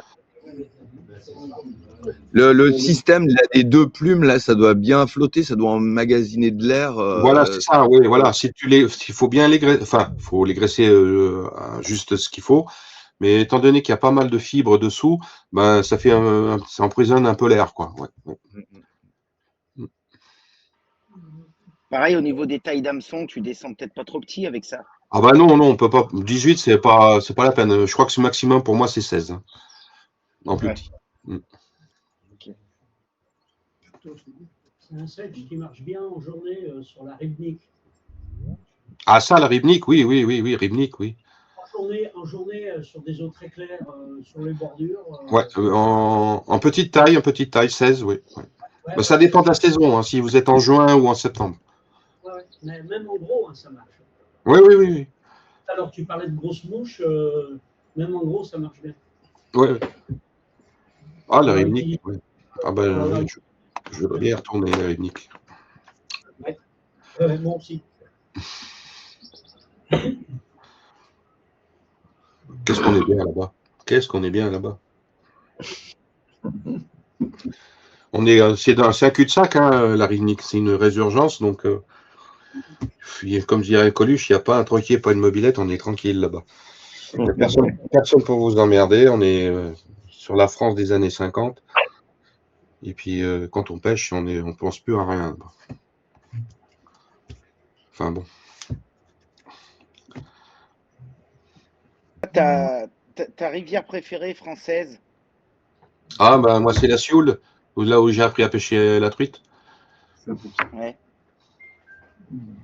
Et étrangère? Ah, Rybnik. Ah, Rybnik, mais il y a aussi aux États-Unis la rivière qui c'est à côté de Boston, c'est la Farmington. C'est une rivière qui est très peu connue, hein. Mais bon, c'est un peu comme la Rybnik, hein. Vous faites votre journée sur 50 mètres de rivière, quoi. Même pas. Il n'y a pas de pression de pêche. Ah si, la Rybnik, si, il y a une très grosse pression de pêche, hein, si. Aux États-Unis où j'étais, non, c'est très peu, non. Moi, quand je suis allé là-bas chez mon collègue, Et je rentre dans l'eau, il me dit, vas-y. Et il me dit, qu'est-ce que tu fais? Je dis, je rentre dans l'eau parce qu'il y en a une qui gobe. Il me dit, tu es en train de marcher sur la tête celles qui sont au bord. Ah bon? Je n'ai pas voulu. C'était vrai. La Rivnik, bon, c'est très grosse pression de pêche, mais il faut savoir bien pêcher. Hein. Si vous ne savez pas bien pêcher, c'est difficile, hein, très difficile. Bon, la dernière fois que j'y suis allé, c'était avec Alain Barthélémy, on était au mois de septembre. On pêchait fin, hein, on était sur du 6,5 centièmes sur des nymphes de 22 à 24. Oh putain. Waouh. Ouais. Mais on faisait la différence, hein, ça faisait la différence. Enfin, faut réussir à faire le nœud au bord de l'eau pour y voir quelque chose, là. Non, moi, je touche du bois. Hein, Ouais. non. Et t'as déjà. Ah ben là, il faut une canne pas trop raide, hein, je dirais. Mais sinon, c'était surtout sur les ombres. Hein. Les ombres, les truites, elles étaient moins regardantes. Hein. On les faisait en sèche. C'était du 16, hein, un petit 16, une mouche en 3 poils de lièvre, ça suffisait, c'était bon. Mais bon, on avait des Norvégiens à côté de nous, là, qui nous regardaient, et puis ils sont venus nous voir, ils ont dit, mais à quoi vous pêchez? Parce que nous, on prend rien. Ils prenaient rien, et puis comme ils prenaient rien, ils passaient leur temps à lancer. Ils faisaient des beaux lancers. Ça, c'était bien, ils lançaient loin. Ouais. Et quand on leur a fait voir, quand nous, on pêchait avec du 6,5, 7,5, allez, 18 à 24, ils ont ouvert les yeux parce que eux, le plus fin, c'était 16 centièmes. Alors, ils ont dit, est-ce qu'on pourrait trouver du fil plus fin? C'est à Rivnik, ici, il y a un petit cabanon avec un petit pépé là-bas qui fait des mouches. Peut-être qu'il en a, mais c'est pas sûr. Ah non, il ne s'était pas renseigné, quoi. T'as pêché un peu le saumon, non? Oui, un petit peu. Oui, j'ai pêché au Québec, sur la Matapédia. Matapédia, comment s'appelle l'autre là, merde, enfin, sur une autre qui est, enfin, j'ai quelques rivières, mais moi le saumon ça m'a jamais réussi, j'ai jamais rien pris. J'ai toujours, j'ai décroché, j'ai raté, mais j'ai jamais pris de saumon. Alors j'ai dit un jour j'arrête parce que c'est vraiment un poisson à la con.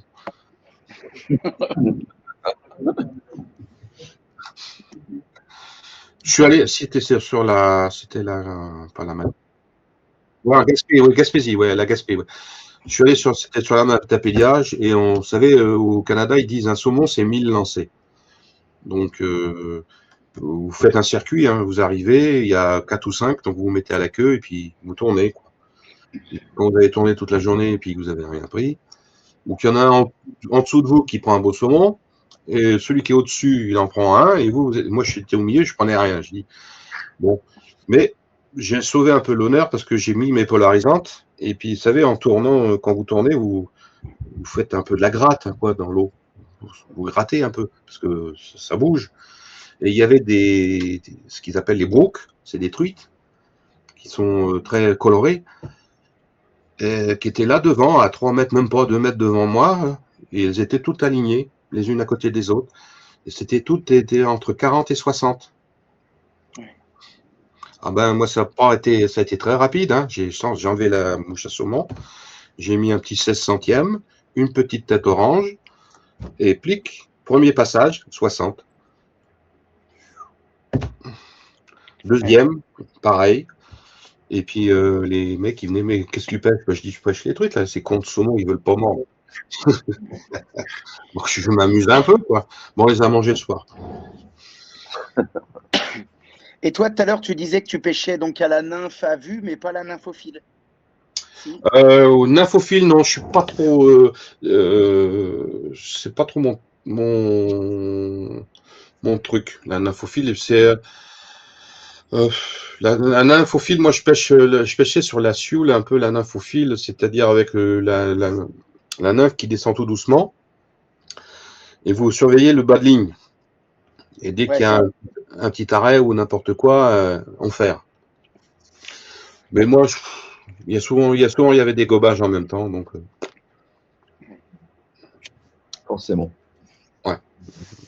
Mais par exemple, un nymphe à vue, oui, sur Franche-Comté, oui. Sur la Rivnik, par exemple, oui. Là, oui. Non, non, non, non. Non, non, puis ils sont cons, ces ombres. Vous les prenez devant vous, là. On voit même, l'eau est tellement claire que vous voyez la nymphe, et puis la nymphe qui va dans la gueule tellement que l'eau est claire là-bas. Oui, c'est granitique, hein, ouais, c'est un peu de couleur thé, quoi, je vois. Quoique ça dépend, il y a certaines rivières où elles sont pas trop mal, hein. Ouais, pas trop mal. T'es où, toi, maintenant? T'es toujours dans l'Allier? T'es resté au même endroit? Ah non, non, moi je suis en Bretagne, je suis à Loudéac, hein. Mais t'es en Bretagne. C'est Ouais, pour ouais. ça qu'il paraît. D'accord. D'ailleurs, ça va être la saison, là, ça va, les alos vont commencer. Il faudrait qu'on y aille. Ouais. Ah oui, normalement, tous les ans, hein, il y a. Hein. Mon record sur l'Alos, c'est 82. Hein. Putain. Excellent. Ouais. Et je me suis fait déboîter en 30 centièmes. Hein. Ouais, mais tu prends ça à la mouche, non? À la mouche, oui, oui, à la mouche. Ouais, ouais, ouais. Ah ouais. Même pas au streamer ni rien. Bah, c'est un peu comme. Alors moi, je les pêche comme en nymphe. En nymphe, je lance.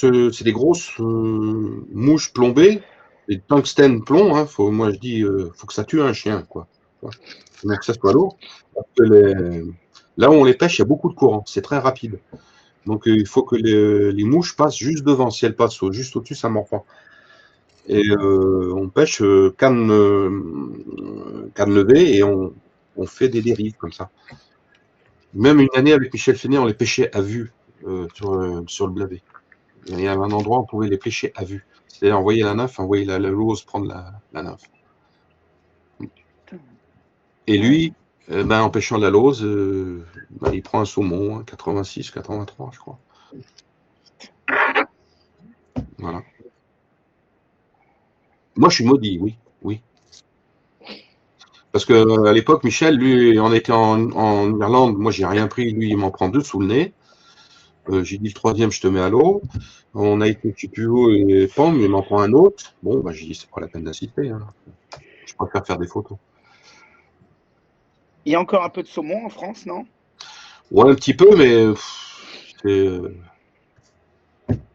c'est triste, très triste. Ouais. Il y en a encore, hein. Oui, oui, il y a en Bretagne, oui, il y a du saumon. Hein. Mais le problème, c'est que c'est pas mal braconné. Ils ont interdit la pêche du saumon, mais à l'estuaire, les plaisanciers et puis les pros, ça cartonne dur, quoi. Donc, ça sert pas à grand chose, quoi. Alors, attends, je t'ai perdu là, Kevin. Attends, ouais, voilà, c'est bon, c'est revenu. Voilà. Est-ce qu'il y a des questions? Allez-y, profitez-en. Sur n'importe quoi, hein, sur les plumes, sur le matériel, sur. Tu conseillerais quoi, toi, justement je veux dire, quelqu'un qui fait un peu de montage, s'il devait en monter 5-6, enfin, on va dire pour démarrer ou pour avoir des valeurs sûres, quoi, C'est des parmi tes valeurs modèles. sûres. Ouais, Ben, si, moi, je conseille au démarrage, c'est d'avoir un bout de peau de lièvre, du dubbing, du CDC et un coup de coque. Déjà avec ça. ouais. Ouais. Faut rester. Moi, faut rester au basique. C'est si vous avez une bonne mouche basique, après, si vous la passez mal, hein, c'est votre faute. Hein, c'est pas de la faute de la mouche. Du coup, tout à l'heure, il y a les collègues savoyards là, qui sont partis entre-temps, qui Hum. posaient une question, et c'était intéressant. Ils demandaient si tu testais quand même, ou si tu avais quand même des retours sur les mouches que tu présentes. Non? Non. C'est important de le savoir parce que vu que tu disais que tu pêchais, tu avais moins le temps de pêcher, Ouais, etc. non, non. Alors, et si, ce Ouais, qui m'arrive, c'est que des fois, quand je fais des mouches, des nouveaux modèles, j'en distribue quelques-uns à mes collègues de travail et machin. Mais bon, comme ils sont comme moi, ils vont très peu à la pêche ou ils n'ont pas trop le temps. Moi, les modèles que je fais, c'est surtout pour le montage. Après, je suis à peu près sûr que toutes les mouches que j'ai en vidéo, elles prennent du poisson. Ça, je ouais. peux. Mais après, non, je n'ai pas le temps de tout faire. Non, je pourrais pas. Du, du coup, sur les réseaux, tu fais plus des mouches qui attrapent les pêcheurs que des poissons. Les deux, les deux, les deux, les deux. En tout cas, c'est un régal. Non, les deux. Non, non, moi, les vidéos que je fais, c'est surtout pour les techniques de montage, beaucoup. Ouais. Après, comme je le dis, après, vous vous démerdez, c'est à vous de les adapter, de faire. Et puis, il faut être curieux, quoi, dans la vie, il faut C'est clair. essayer. Il y a beaucoup de gens qui me demandent si, est-ce qu'avec cette mouche, vous avez fait, si j'utilisais ça, si j'utilisais ça. Ben, moi, je leur réponds, ben, vous avez qu'à essayer, hein. C'est tout. Ouais. Tout C'est, à l'heure, oui. on a pas mal parlé de matériaux, mais en hameçon, t'as des préférences, toi? Oh, ben, moi, c'est hameçon japonais, hein. Basta. Ouais, mais pourquoi? Parce que juste, tu penses Ah, que parce que le c'est hameçon en qualité, c'est les meilleurs, quoi. Ouais. Ah ouais. Ouais. C'est les Japonais ont une culture de la qualité. Ouais. Donc que ce soit Kiemco, Kamazan, Daiichi, ça vient tout du même endroit, hein.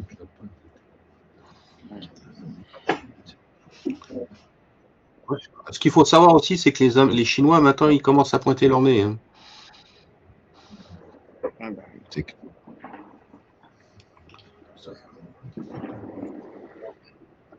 Comme vous voulez, moi je suis à votre disposition.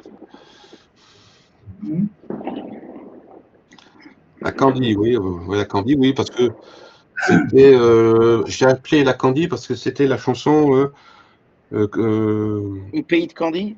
ouais, un truc comme ça, ouais, voilà. J'écoutais ça à ce moment-là, j'ai dit tiens Candy, allez hop, c'est bon, vendu.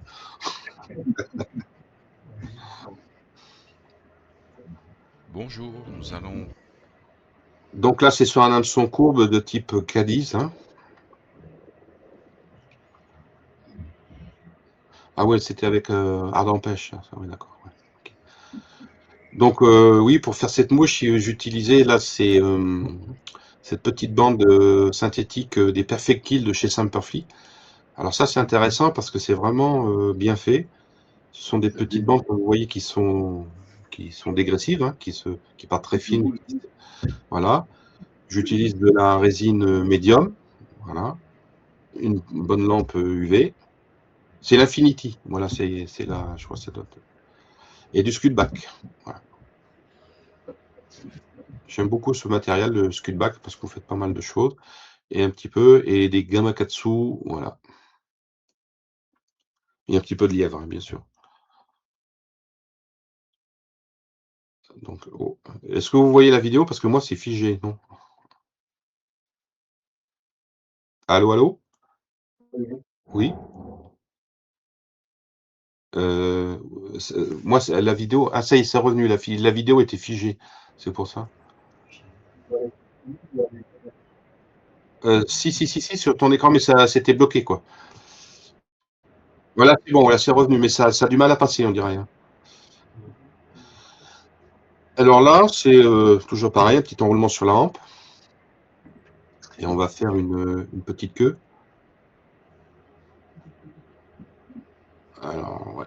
Donc là, je vais reprendre. Donc là, ce que j'ai fait là, c'est pas bien, vraiment pas bien, parce qu'il y a une partie des fibres qui sont partées de l'autre côté. Et d'ailleurs, je raccourcis. Et même pour moi, elle est encore trop longue. J'aurais dû raccourcir un peu plus. Alors, ce qui est intéressant, c'est que quand je reviens sur des vidéos comme ça, j'ai fait il y a quelques temps, bon, bah oui, mais bon, ça c'est normal, hein, avec le temps. Donc, et ça, alors ce qu'il faut savoir, c'est que le plan là que je filme, ça tient dans, je dirais, 3 ou 4 cm, hein, c'est tout, hein. Donc, je vois pas toujours des fois ce que je fais. Et là, comme j'utilise un objectif macro, donc là, on amplifie je dirais, les défauts. Alors, une fois qu'on a fait la queue, on prend, vous savez, ce petit matériau, comment ça s'appelle déjà, le chez Semperfli. Le C'est Perfect du Kill. plastique. Le Perfect C'est Kill. du plastique. Oui, c'est du. Alors, C'est du- c'est intéressant parce que c'est du plastique et vous avez un côté qui est collant. D'accord, voilà. C'est ça. Alors ça, c'est un très gros avantage parce que des fois, quand vous allez faire des corps un petit peu plus ronds, un peu plus rondouillards, je dirais, si vous prenez un petit fibre plastique eh ben, ça aura tendance à glisser. Vous ne pourrez pas l'enrouler comme il faut parce que ça va glisser. Mais là, comme étant donné que à côté, c'est comme du scotch, hein, mais pas aussi puissant, donc ça va bien adhérer et ça ne va pas glisser. Et ça vous aide beaucoup à faire les corps. Ouais. Les Perfect Kit, ça, je vous conseille, c'est de les essayer.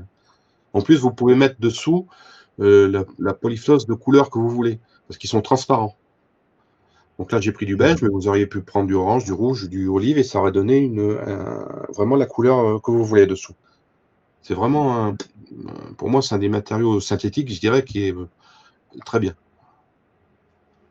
Alors là, avec le polyfloss, je vais faire le corps. Alors, avec les enroulements, bien sûr, je vais les enrouler de façon à faire un corps conique.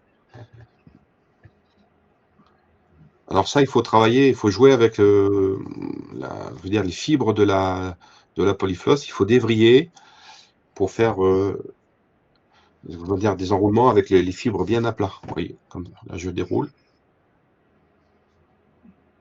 Donc là, j'ai accéléré un peu le film.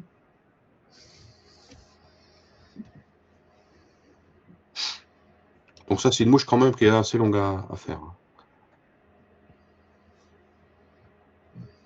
Donc là, je pense que ça doit être bon. Là, donc, une fois que j'ai fini mon corps avec la polyfloss, je reprends mon fil de montage. Là, c'est toujours du dose 0, pareil, en couleur noire. Et je bloque avec le fil de montage. Alors faire quand même, là ici c'est un peu juste, mais je vous conseille c'est de faire plus de tours. Parce que là vous venez de faire un corps avec pas mal d'enroulements de polyfloss, et si vous si vous le lâchez, s'il se déroule, c'est tout à refaire. Donc par précaution, on fait quelques tours, et puis là j'ai fait une demi-clé justement pour éviter que ça se défasse. Alors là maintenant on va enrouler la petite bande. Alors je prends, moi j'ai pris ma pince à racles. Il faut faire attention que de la positionner de façon que quand vous allez l'enrouler, la face collante soit dessous. Vous voyez, on voit là un petit peu la colle qu'il y a sur la bande. Et là, si c'était pas, il n'y avait pas un petit adhésif, là, j'aurais beaucoup de mal à pouvoir les enrouler comme ça. Ça rend vraiment bien là. Ça rend super bien, oui, ça c'est. Il y a plein de.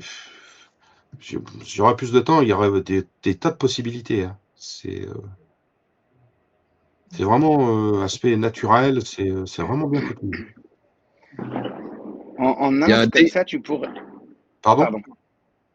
Il y a un dégradé qui est imprimé sur la bande en plastique, en fait. Oui, voilà, ça fait la petite bande noire qui imite, je dirais un peu la bande sur un herle de plume, quoi. Voilà. Ouais. Ça fait vraiment un corps annelé, quoi. De couleurs différentes.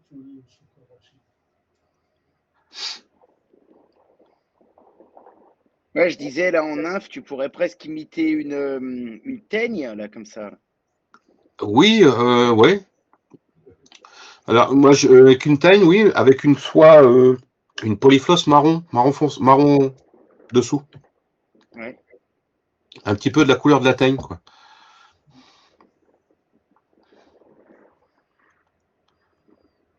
Donc là, une fois qu'on a bien tout bloqué,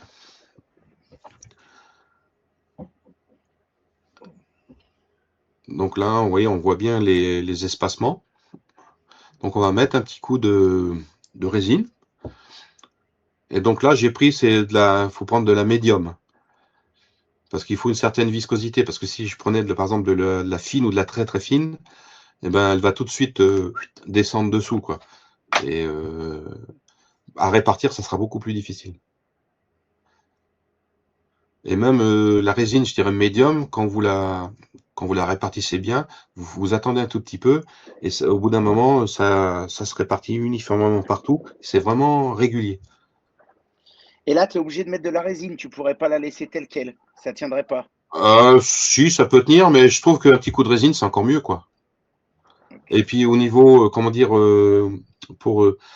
si c'est une nymphe qui doit aller au fond, si le corps est bien lisse, ça va plus vite, quoi. Ça descendra un peu plus vite. Ouais. Comme sur une sèche, par contre, ça va te l'alourdir, non? Ah ben oui, c'est pas fait pour des sèches, hein, ça. Ouais. Moi, je ne mettrais pas vraiment ça pour des sèches. Hein. Non. Ce serait plutôt des émergentes nymphes, mais sèches, non. Moi, j'en ai jamais fait en sèche avec ce genre de truc. Je crois pas, hein, non. Je préfère prendre un petit peu de polyphos et puis avec un herle de pan et barbé. Hein. Non, non, les sèches, faut partir du principe, plus c'est léger, mieux c'est. Moi, je pense. Hein.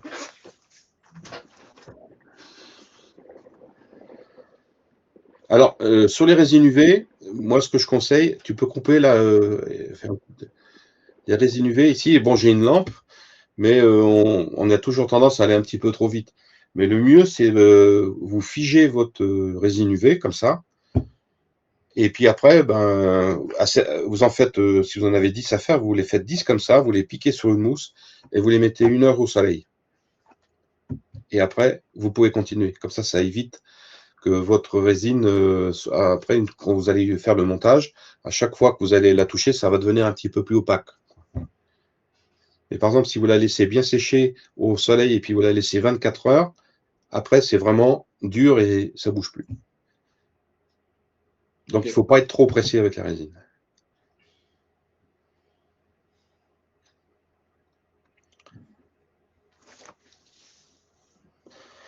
Voilà, donc là, on va reprendre le montage avec le fil. D'ailleurs, même, on va remonter un petit peu sur le corps, voilà, comme je fais.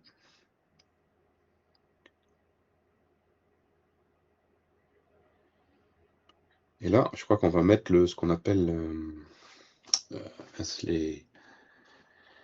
petite bande synthétique. Voilà. Là, ça, c'est du 3 mm. Hein, parce que vous avez la même chose en 6 mm aussi, je crois. Voilà. Donc ça, c'est l'avantage, ça se place très bien. C'est très souple. Donc, avec le fil de montage, ça s'enroule bien, tout. Ça, c'est des bandes toutes prêtes, ça, c'est pas des carrés, et après, c'est toi Non, qui non, mixes non, dedans. c'est du... Oh, j'ai plus le nom en tête, c'est du... Parce que là, c'est pareil, on dirait qu'elle est un peu noire, mais il doit en exister de différentes Ah couleurs oui, ou alors transparente. oui, c'est... attendez, je vais aller voir, c'est le... Ah mince, faut que j'aille... attendez, je vais retourner sur mon site.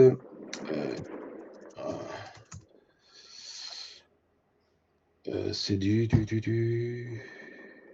Ah mince. De toute façon, dans la description, elle y est. Dans la description de la vidéo, il y a les composants. Et même le lien qui amène dessus. Ok. Voilà, c'est les hameçons... Scudback, voilà, Scudback. C'est thorax, au niveau du thorax. Ok. Voilà. Tu un clic, ouais, si tu peux. Clique sur en bas, tout en bas, plus bas, thorax. Non, non, c'est le premier, Scudback. Voilà, c'est ça. Non, c'est du 2 mm en plus. Donc, si tu descends, il y a plein de couleurs. Ok. Oui, voilà, c'est ça, oui, voilà.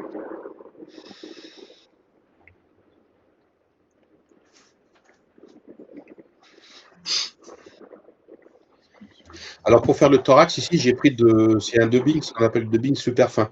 C'est un dubbing synthétique, mais du très, très, très fin. Donc, qu'on travaille très bien sur le fil de montage. Donc là, c'est un dubbing que tu n'as pas besoin de passer au dubbing loop et tout, c'est vraiment comme un Non, film. non, non, je fais une mèche. D'ailleurs, je ne sais pas si on... Ouais, parce que ça, c'était... j'ai pas fait, je crois que j'ai pas dû faire l'étape. C'est une mèche de dubbing synthétique. Vous tirez quand vous prélevez, vous tirez dessus, ça fait une mèche. Et ensuite, j'attape la mèche par son extrémité. Et après, je la positionne sur le fil de montage et je l'enroule. Je mouille mes doigts et je l'enroule autour du fil de montage. Ok.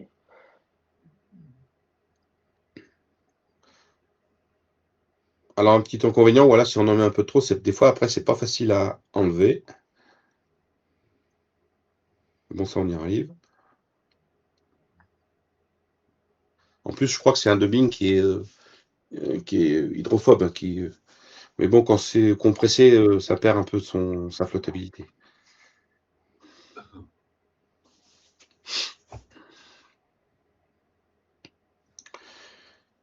Et là, une fois qu'on va, j'ai fait ça, je crois. Voilà. Donc là, on va prendre ce qu'on appelle le masque de lièvre. Alors là, j'explique qu'on prend les poils qui sont autour des yeux et on cherche généralement, comme sur la peau, les poils qui sont légèrement courbés. Donc on prend une touffe et puis il faut couper au plus près de la peau pour avoir le maximum de longueur. Donc là, j'enlève une première fois. Là, je reprends les poils par l'extrémité, ce qui me permet d'enlever tout doucement. Ça enlève, la bourre vient toute seule. Et voilà, mes poils sont prêts. Maintenant, je vais faire ça, mettre ça dans un dubbing loop, comme pour une collerette, hein. Si vous regardez mes montages, on revient toujours à peu près au même schéma, hein, quoi. J'ai pas inventé grand-chose. Et là, on va faire une collerette. Toujours pareil, si vous regardez, il faut mettre la courbure des poils, je dirais, vers le haut, sur le côté gauche, avec les courbes qui partent vers le haut. Et comme je veux des poils qui partent tous bien vers l'arrière, je vais couper tout l'autre côté au plus près du fil de montage. Alors pas trop près, parce que sinon vous avez des chances que les poils, dès que vous allez commencer à torsader, ils vont partir. Il faut laisser un tout petit peu. Alors quand vous faites l'enroulement, au début, il faut y aller tout doucement, et après, avec le twister, vous pouvez vous lancer rapidement. Voilà. Donc là, je remonte un peu sur le dubbing, et puis je vais rabattre, vous voyez, tous les poils. Alors je le vois maintenant, mais pour moi, j'ai trop mis de poils de lièvre. Là, pour moi, hop, ça aurait été suffisant. Un tour. Largement suffisant. Moi, c'est bloqué. Ça bloque un peu de votre côté? Ouais, moi là, Chez nous- c'est figé, mais chez bon, nous, je ça le va, là. retrouverai. Là, ça marche bien. Là. Il y en a qui sont mieux servis que d'autres, apparemment, hein. Ouais. Oui, c'est. Alors pareil, là, pour faire la tête, on rabat tout. Alors, pour moi, j'ai trop mis, là. J'aurais mis la moitié, hein, ça aurait été largement suffisant. Trop dense, oui, trop dense, beaucoup trop dense, ouais. Un tour, simplement un enroulement, ça aurait suffi. Et là, je pense qu'à l'époque, j'ai dû m'en apercevoir un petit peu. Et puis là, je vais commencer, vous voyez, je taille, hein, j'éclaircis. Alors l'avantage avec ce système, c'est que vous pouvez, si vous avez des bons doigts, vous pouvez tirer sur les poils, ça les arrache, vous pouvez éclaircir, hein. Donc là, j'ai coupé sur le dessus. Et il ne me restera plus qu'à rabattre le scud-back, la petite languette de scud-back par-dessus, pour faire sa carrière. Alors, ce que je conseille, comme c'est assez souple, vous tirez, il faut bien tirer dessus, comme ça va bien se poser, ça va bien, je veux dire, épouser la forme du thorax. C'est propre, ça. Oui. Belle mouche.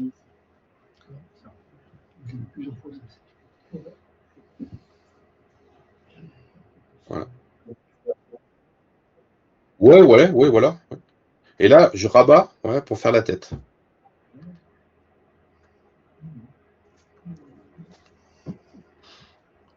Une petite demi-clé juste devant, juste derrière l'œillet.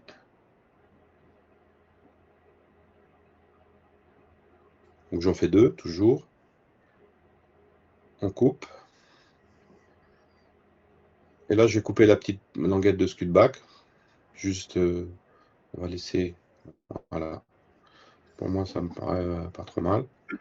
Donc, ça serait, si je la refaisais, là, je referais, je dirais, avec beaucoup moins de poils de lièvre. Et puis maintenant, je mettrai un petit peu des résines UV de couleur, quoi, pour faire un petit peu joli.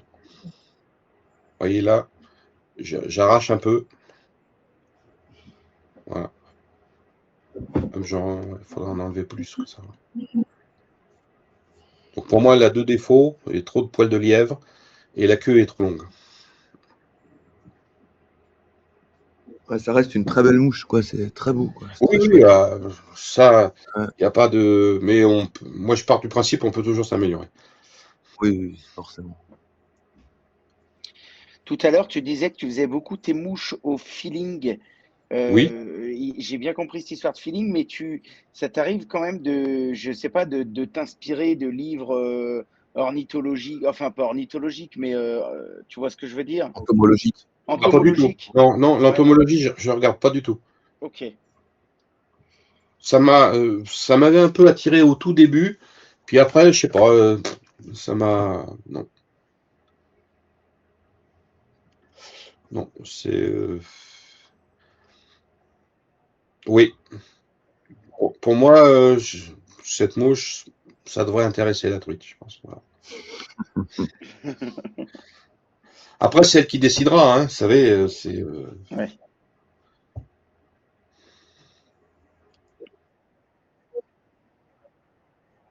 Oui, parce que la présentation a un rôle extrêmement important à ce niveau-là, quoi. Si vous avez la meilleure mouche du monde et puis que elle vous entend venir à 2 kilomètres, ça sert à rien, hein. Surtout en Bretagne. En Bretagne, sur les petites rivières, elles sont pas difficiles à prendre, mais faut être d'une discrétion, mais c'est terrible. Surtout si vous avez un lys, vous avez une ou deux truites qui gobent, vous rentrez dans l'eau, si vous faites la moindre vague ou le moindre truc, toc, c'est fini.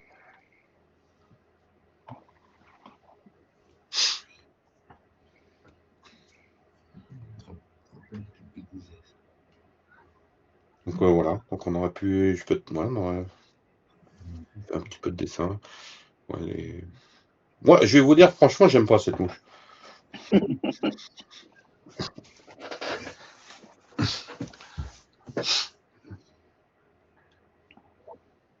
Bah, peut-être là, quand il y en a 5 ou 6, ça va un peu mieux, mais ouais, c'est pas, je sais pas. Là, celle qui est en bas, là, en jaune, là, elle me plaît un peu mieux. En haut à gauche aussi, elle est bien. L'olive aussi, oui, l'olive est pas mal, ouais, ouais, ouais, ouais. Ouais, ouais, si on peut dire ça, oui.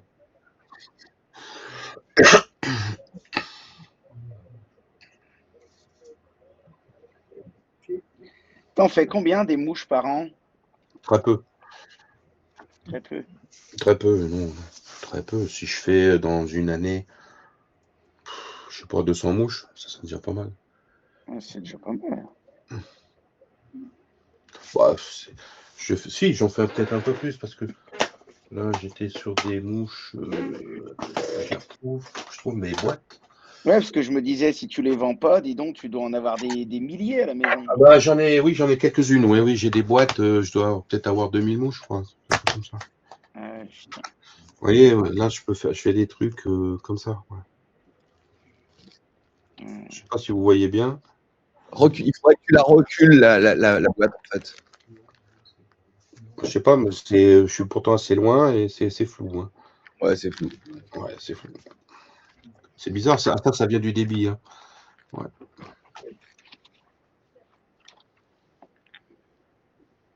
Ah non, c'est parce que j'ai mis un contour flou, hein, c'est pour ça. Alors attends, je vais l'enlever. Ça sera peut-être mieux. Bon, je sais pas si c'est mieux.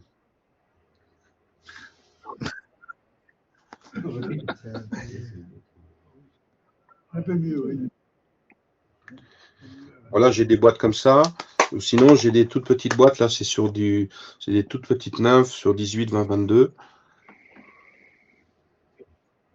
Voilà. Et j'ai des petites sèches émergentes, pareil, hein, du 22, 18, 22, 18. Quand tu fais des... Mince. Ah si, c'est bon. Quand tu fais des petites séries, pour des gens comme nous, tu nous conseilles d'en monter combien? Une dizaine de chaque? 20 de chaque? Non, j'ai aucun conseil à donner. Non. Ouais. Non, c'est. ça, Moi, il y a des arbres. Il y a des oui, arbres. oui, oui. Ça dépend si vous êtes sur la Loue ou sur une rivière bretonne où faut pêcher vraiment à l'indienne, quoi, je dirais. Ouais. Si vous êtes sur la Rivenique, il n'y a aucun problème, hein.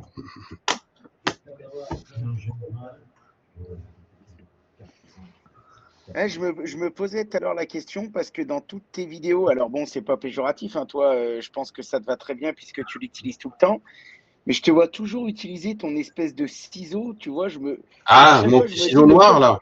comment ça se fait qu'un mec comme ça, il a pas un super ciseau de précision? Ah bah ça, c'est un ciseau de super précision pour moi. Ah ouais, putain, c'est Ah ouais. fou. Ouais. Et t'en es bien content alors?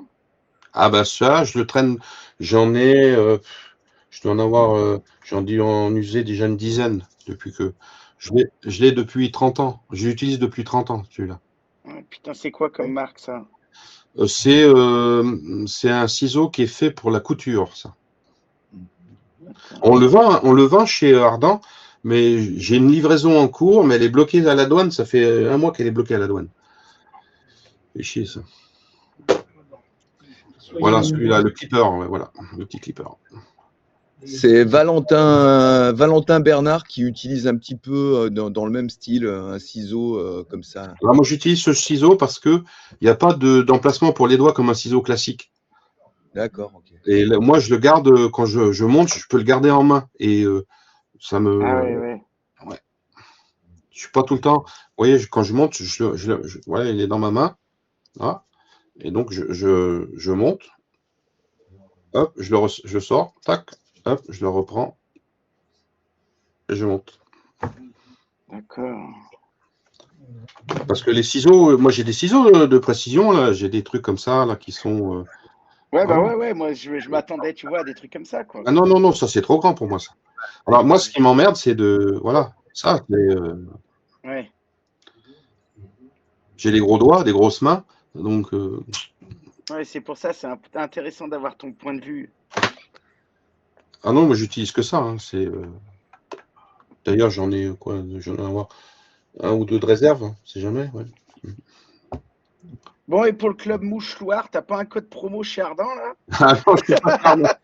Je suis pas à ce niveau-là, je suis pas charmant là. Tu vois, je suis chez moi là. Tu vois. Non, non, c'est non. Bah, si vous voulez, si vous avez d'autres questions, allez-y. Hein, moi, on peut rester jusqu'à 2 h du matin, ça va pas me déranger. Hein. Par exemple, je ferai une petite pause pour aller boire un coup. Hein.